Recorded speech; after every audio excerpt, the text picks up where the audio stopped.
सर्वेभ्यो नमो नमः। नमस्कार, स्वागत है आपका सरल संस्कृत सुगम संस्कृत में। और मैं हूं प्रतिभा दीक्षित। रीट से संबंधित 8वां मॉडल पेपर हम हल करने वाले हैं और ये अंतिम पेपर है क्योंकि कल तो आपकी परीक्षा हो ही जाएगी। कुछ विद्यार्थियों की कल है तो उसके लिए ये आज अंतिम पेपर है। पाठ्यक्रम के अनुसार ये सारे पेपर बनाए गए हैं। अगर आप पहले वाले प्रश्न भी देखना चाहते हैं तो आप रीट यूपी टेट एटसेटेरा के नाम से एक प्लेलिस्ट है, आप वहाँ से पुराने पेपर्स भी देख सकते हैं। संस्कृत से संबंधित ऐसा कोई बहुत कठिन पेपर आता नहीं है रीट में, तो आपको बस अपने दिमाग को शांत रखना है परीक्षा कक्ष में और पूरी सचेतनता के साथ प्रश्न पत्र को हल करना है, तो आप आसानी से सरलता से प्रश्न पत्र हल कर पाएंगे। तो आइए बात करते हैं। पहला प्रश्न है, अधोलिखितं गद्यांशं पठित्वा प्रथमतः 5 पर्यंत प्रश्न समाधेय। गद्यांश पढ़कर 1 से 5 तक के प्रश्नों के उत्तर देने हैं। गद्यांश जो है बहुत सरल भाषा में लिखा हुआ है, आतंकवाद से संबंधित है, तो हम एक बार इसको पढ़ लेते हैं। आतंकवादः आधुनिक विश्वस्य गुरुतमा समस्या अस्ति। संसारस्य प्रत्येकं देशः आतंकवादेन येन केन प्रकारेण पीड़ितः अस्ति। आतंकवाद आधुनिक विश्व की बहुत ही बड़ी समस्या है। संसार का प्रत्येक देश किसी न किसी प्रकार से आतंकवाद से पीड़ित है। आतंकवादः विनाशस्य सा लीला या विश्वस्य ग्रसितुम तत्परा अस्ति। आतंकवाद विनाश की वो लीला है जो विश्व को ग्रसित करने के लिए, उसको डसने के लिए तत्पर है। आतंकवादेन विश्वस्य अनेकानि क्षेत्राणि रक्तविलिप्तानि सन्ति। अनेन अनेके निर्दोषा जना प्राणान अत्यजन। इससे अनेक निर्दोष लोग प्राणों को त्यागते हैं। अनेक विश्व के क्षेत्र रक्त विलिप्त हो जाते हैं, अर्थात रक्त से सन जाते हैं। महिला विधवा जाता, महिलाएं विधवा हो गई। बालाश्च अनाथा भवन, और बालक अनाथ हो गए। सर्वशक्तिमान अमेरिका देशो अपि अनेन संतप्तः अस्ति। सर्वशक्तिमान अमेरिका देश भी इससे पीड़ित है। भारतं तु आतंकवादेन अनेकै वर्षै पीडितः वर्तते।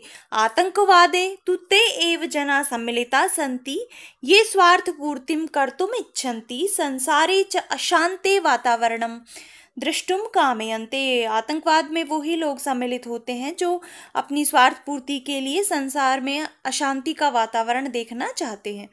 शांति इक्षुकै देशै आतंकवादस्य राक्षसस्य विनाशाय मिलित्वा एव प्रयत्ना समाधेया।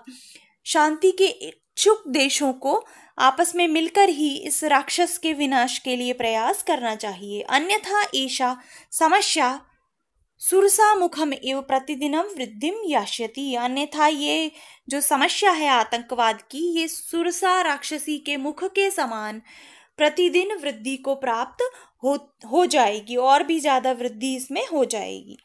पहला इससे संबंधित प्रश्न है, अत्यजन इत्यस्मिन् पदे कः लकारः।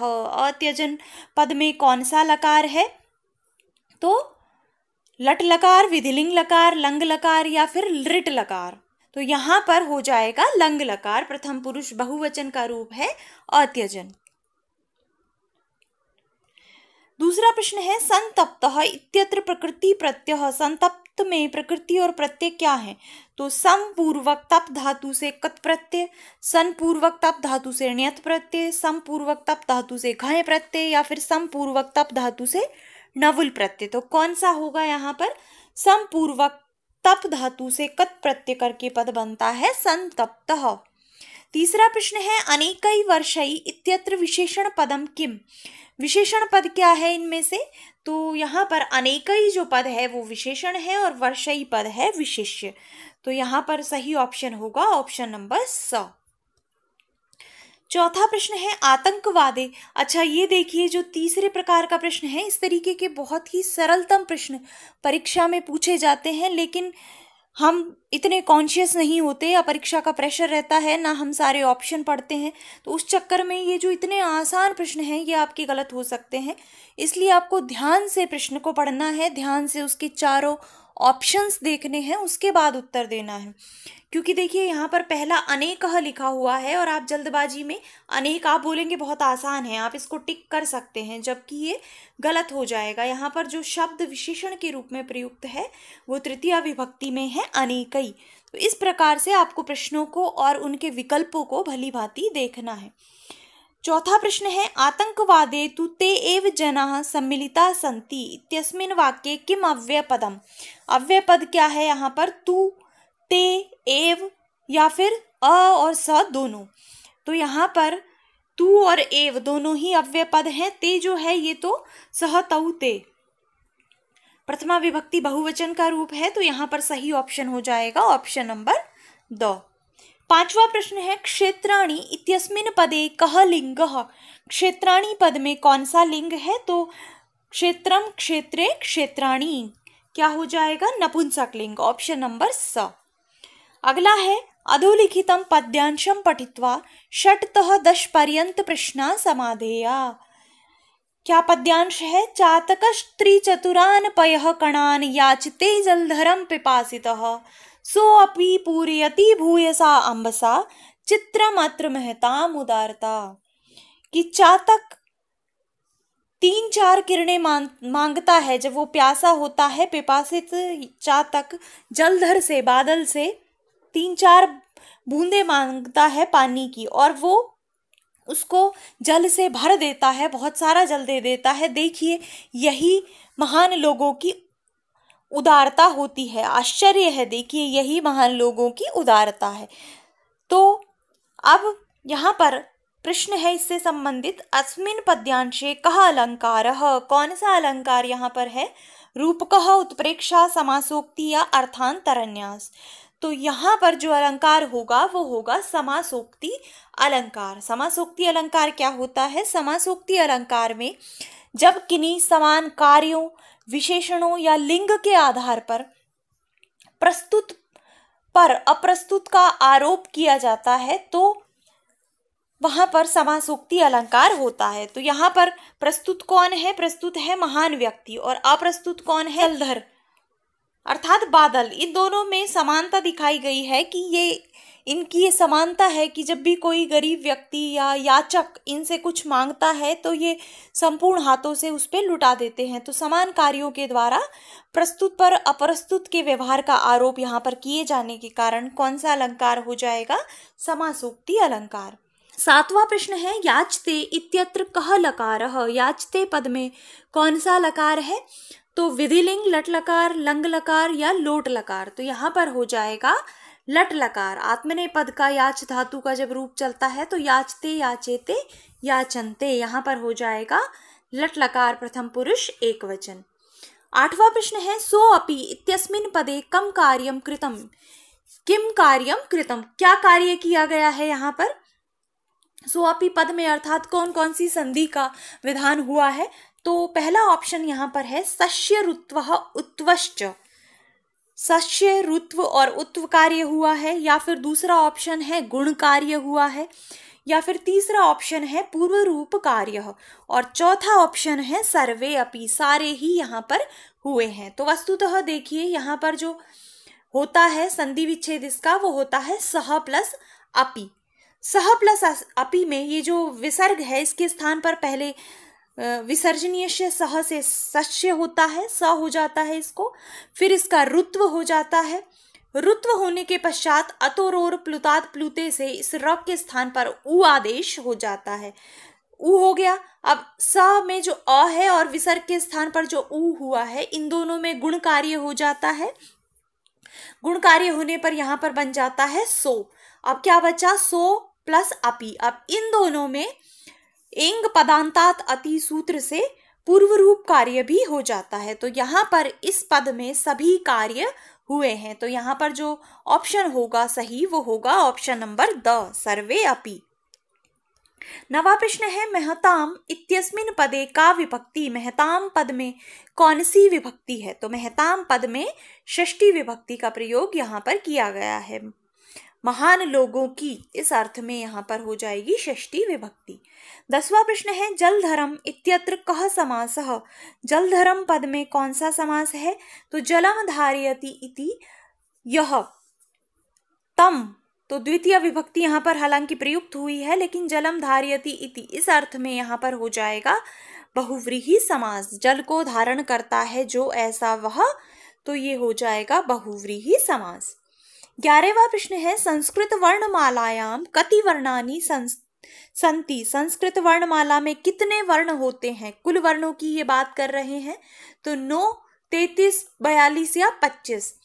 तो 9 तो स्वर होते हैं, 33 व्यंजन होते हैं, इसके अतिरिक्त 25 क्या होते हैं? उदित वर्ण होते हैं। लेकिन अगर कुल वर्णों की हम बात करें तो कुल वर्ण होते हैं 42। तो यहाँ पर हो जाएगा ऑप्शन नंबर 100। 12वां प्रश्न है अर्धविसर्ग पूर्व क और अर्धविसर्ग पूर्व ख, ये जो वर्ण है इनका उच्चारण स्थान क्या होता है? ओष्ठौ, उपदमानियम, जिह्वामूलम या फिर कंठः। तो इन वर्णों का उच्चारण स्थान क्या हो जाएगा? जिह्वामूलम। इसके लिए एक सूत्र भी विधान किया गया है, जिह्वामूल्यस्य जिह्वामूलम।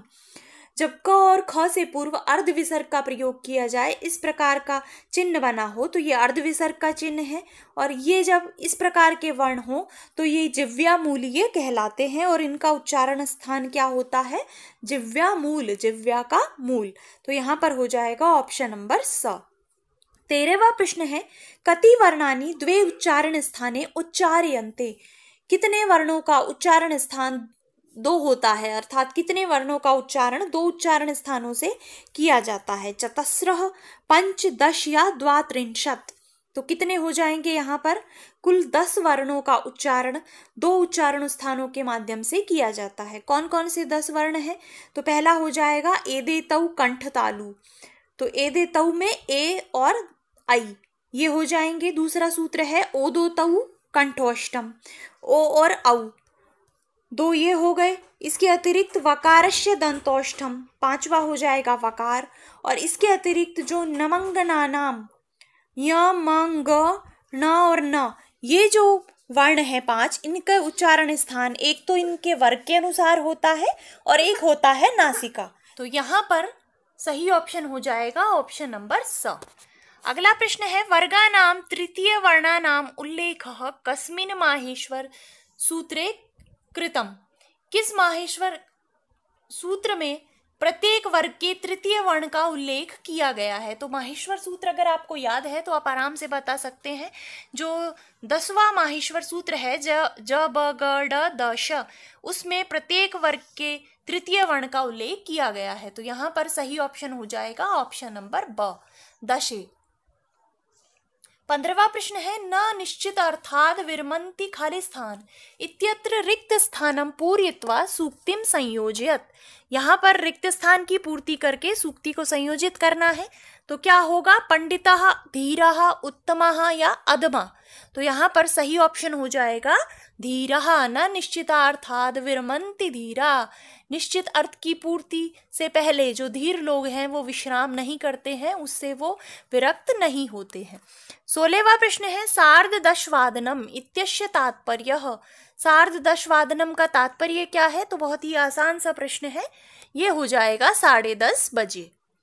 17वां प्रश्न है 19 इत्यस्य संस्कृत शब्दम अस्ति। 19 का संस्कृत शब्द क्या होगा? एकविंशति, एकोनविंशति, ऊनविंशति, ब और स दोनों। तो इस प्रकार के जो प्रश्न हैं ये जल्दबाजी की वजह से गलत होते हैं, ओवर एक्साइटमेंट से गलत होते हैं, क्योंकि आप ये देखकर इसी को सही टिक करके मार्क कर देते हैं। आपको सारे ऑप्शंस देखने हैं। तो यहाँ पर 19 को एकोनविंशति भी कहते हैं, ऊनविंशति भी कहते हैं। तो यहाँ पर जो सही ऑप्शन होगा वो हो जाएगा ऑप्शन नंबर द, ब और स दोनों। 18वां प्रश्न है द्युलोक और पृथ्वीलोक के बीच अंतरिक्ष है। अस्य वाक्यस्य संस्कृतानुवादम कुरु। इस वाक्य का संस्कृत अनुवाद करना है। तो क्या होगा? द्युलोके पृथ्वीलोके च मध्ये अंतरिक्षम अस्ति, द्युलोकम पृथ्वीलोकम च मध्ये अंतरिक्षम अस्ति, द्युलोकम पृथ्वीलोकम च अंतरा अंतरिक्षम अस्ति, या फिर द्युलोक पृथ्वी लोकयोः अंतरा अंतरिक्षम अस्ति। तो यहाँ पर जो सही ऑप्शन होगा वो होगा ऑप्शन नंबर स, क्योंकि मध्य और बीच के लिए अंतरा अव्यय का प्रयोग किया जाता है और अंतरा के योग में द्वितीय विभक्ति का प्रयोग होता है। तो यहाँ पर सही ऑप्शन होगा द्युलोकम पृथ्वीलोकम च अंतरा अंतरिक्षम अस्ति। 19वां प्रश्न है हरि वैकुंठे शेते रेखांकिते पदे शुद्ध पदम शात। रेखांकित पद के स्थान पर शुद्ध पद क्या होगा? बैकुंठम, बैकुंठाय, बैकुंठान या फिर कोअपि न। तो यहाँ पर जो सही ऑप्शन होगा वो हो जाएगा ऑप्शन नंबर द, क्योंकि ये सही है, ये शुद्ध ही है, इसमें कोई परिवर्तन नहीं करना।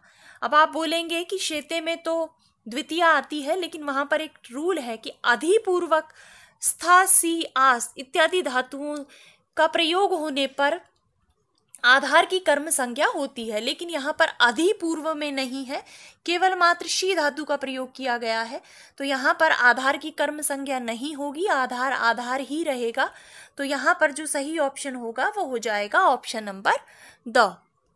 अगला प्रश्न है इमे बालिके पठतः वाच्य परिवर्तनम कुरु। वाच्य परिवर्तन करना है तो क्या हो जाएगा? एते बालिकया पठ्यते, एताभ्याम बालिकया पठ्यते, आभ्याम बालिकाभ्याम पठ्यते या फिर आभ्याम बालिकाभ्याम पठ्येते। तो क्या सही ऑप्शन होगा? इयम स्त्रीलिंग का जो पद है, जब उसके रूप हम बनाएंगे तो तृतीय विभक्ति द्विवचन में रूप हमको बनाना पड़ेगा, क्योंकि इमे पद है यहाँ पर अर्थात द्विवचन है। तो द्विवचन में पद बनेगा आभ्याम, आभ्याम बालिकाभ्याम पठ्यते। पठ्यते पद यहाँ पर प्रयुक्त होगा, क्योंकि ये जो क्रिया है यहाँ पर, ये अगर कर्मवाच्य है तो कर्म के अनुसार होती है, और अगर भाववाच्य है तो प्रथम पुरुष एक वचन की क्रिया यहाँ पर प्रयुक्त होगी। कर्मवाच्य में कभी भी द्विवचन की क्रिया का प्रयोग नहीं किया जाएगा। तो सही ऑप्शन जो होगा वो यहाँ पर हो जाएगा आभ्याम बालिकाभ्याम पठ्यते। इन दोनों बालिकाओं के द्वारा पढ़ा जाता है। 21वां प्रश्न है कस्य सिद्धांतानुसारेण भाषा एक जन्मजात प्रवृत्ति भवति। भाषा एक जन्मजात प्रवृत्ति होती है, ऐसा कौन सा सिद्धांत मानता है? रुचि सिद्धांतानुसारेण, वैयक्तिक विभिन्नता सिद्धांतानुसारेण, स्वाभाविकताया सिद्धांतानुसारेण या फिर अभ्यास सिद्धांतानुसारेण। तो यहाँ पर हो जाएगा स्वाभाविकताया सिद्धांतानुसारेण। स्वाभाविकता का सिद्धांत ये कहता है कि भाषा की स्वाभाविक प्रवृत्ति, जन्मजात प्रवृत्ति किसी बालक में होती है और बालक स्वाभाविक रूप से उसको सीखता है। तो यहाँ पर हो जाएगा ऑप्शन नंबर स। 22वां प्रश्न है हर्बर्टीय पद्यतौ किम पदम न भवति। हर्बर्टीय पद्धति के जो 5 पद माने गए हैं, हर्बर्टीय पंचपदी में जो 5 पद हैं, उनमें से कौन सा पद यहाँ पर नहीं होता है? प्रस्तावना, विषयोपस्थापन, तुलना या फिर नियमीकरणम। तो कौन सा पद नहीं होता? यहाँ पर सही ऑप्शन हो जाएगा नियमीकरणम, क्योंकि इसके 5 पद होते हैं, प्रस्तावना, विषयोपस्थापन, तुलना, सामान्यीकरण होता है, नियमीकरण नहीं होता, और उसके बाद अंतिम होता है प्रयोगः। तो यहाँ पर सही ऑप्शन होगा ऑप्शन नंबर द। 23वां प्रश्न है प्रारंभिक स्तरे संस्कृत शिक्षणस्य उद्देश्यम न भवति। प्रारंभिक स्तर पर संस्कृत शिक्षण का उद्देश्य नहीं होता है। वर्णानां शब्दानां च शुद्ध उच्चारणम, संस्कृत गद्यम प्रवाहपूर्ण पाठनस्य योग्यतायाः विकासः, छात्राणां शुद्ध लेखनस्य योग्यतायाः विकासः या फिर सुभाषित माध्यमेन संस्कृत पठनाय प्रवृत्ते विकासः। तो क्या उद्देश्य प्राथमिक स्तर पर नहीं होता? ये नहीं होता। संस्कृत गद्यम प्रवाहपूर्ण पाठनस्य योग्यताया विकासः, शुद्ध उच्चारण का ज्ञान प्राथमिक स्तर पर करवाया जाता है, शुद्ध लेखन की योग्यता का विकास करवाया जाता है, सुभाषितों के माध्यम से संस्कृत पढ़ने की प्रवृत्ति उनमें विकसित की जाती है, लेकिन प्रवाहपूर्ण पाठ कर पाएं गद्य का, ये प्रारंभिक स्तर पर संस्कृत शिक्षण का उद्देश्य नहीं होता। पढ़ना सीखें ये उद्देश्य होता है, लेकिन प्रवाहपूर्ण पाठन की योग्यता का विकास ये माध्यमिक स्तर पर होता है। तो यहाँ पर सही ऑप्शन ब होगा। 24वां प्रश्न है निम्नलिखितेषु मूल्यांकनस्य विशेषता न अस्ति। निम्नलिखित में से मूल्यांकन की विशेषता नहीं है। व्यापक प्रक्रिया, पाठ्यपुस्तक केंद्रित प्रक्रिया, उद्देश्यनिष्ठ प्रक्रिया या अनवरत प्रक्रिया? तो यहाँ पर सही हो जाएगा पाठ्य पुस्तक केंद्रित प्रक्रिया। ये एक व्यापक प्रक्रिया होती है, उद्देश्यनिष्ठ प्रक्रिया होती है, अनवरत प्रक्रिया भी होती है, सतत चलने वाली प्रक्रिया है। इसके अतिरिक्त ये बाल केंद्रित प्रक्रिया है, ना कि पाठ्य पुस्तक केंद्रित। तो यहाँ पर ऑप्शन नंबर ब सही हो जाएगा। 25वां प्रश्न है, अनुवादस्य कति रूपाणि पद्धतया सन्ति? अनुवाद के कितने रूप होते हैं या अनुवाद की कितनी पद्धतियां होती हैं? एकम, द्वे, त्रीणि या चत्वारि? तो यहाँ पर सही ऑप्शन होगा त्रीणि। 3 रूप होते हैं अनुवाद के, अक्षरशः अनुवाद, छाया अनुवाद और तथ्य अनुवाद। इनमें से सर्वश्रेष्ठ अनुवाद कौन सा होता है, ये आपको मुझे कमेंट करके बताना है। 26वां प्रश्न है, गीत नाट्य पद्धति भवति? गीत नाट्य पद्धति होती है किसमें?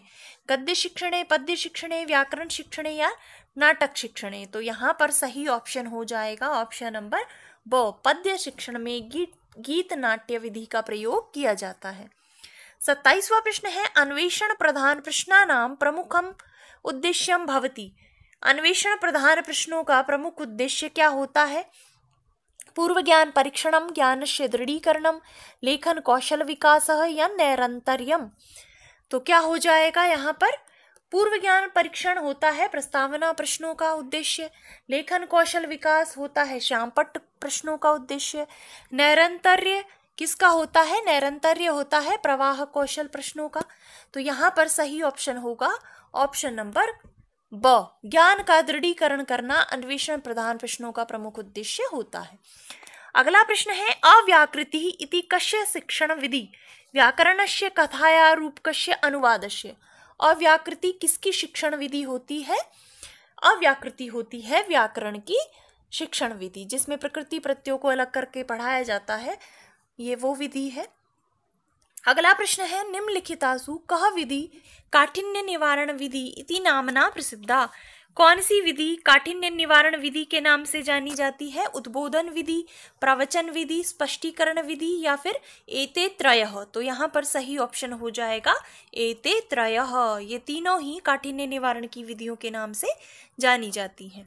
और अंतिम प्रश्न है, कस्मिन् विधौ शिक्षकः कथावाचकः इव आचरणं करोति? किस विधि में शिक्षक कथावाचक के समान आचरण करता है? तुलना विधि, टीका विधि, व्यास विधि या दंडान्वय विधि? तो यहाँ पर सही ऑप्शन हो जाएगा व्यास विधि। तो ये 30 प्रश्न हैं, आशा है ये आपको अच्छे लगे होंगे। इसी के साथ इस वीडियो को समाप्त करते हैं। अगर आपको ये प्रश्न अच्छे लगे हैं तो आप वीडियो को लाइक कर दें, अपने मित्रों के साथ भी इसे अधिक से अधिक शेयर करें।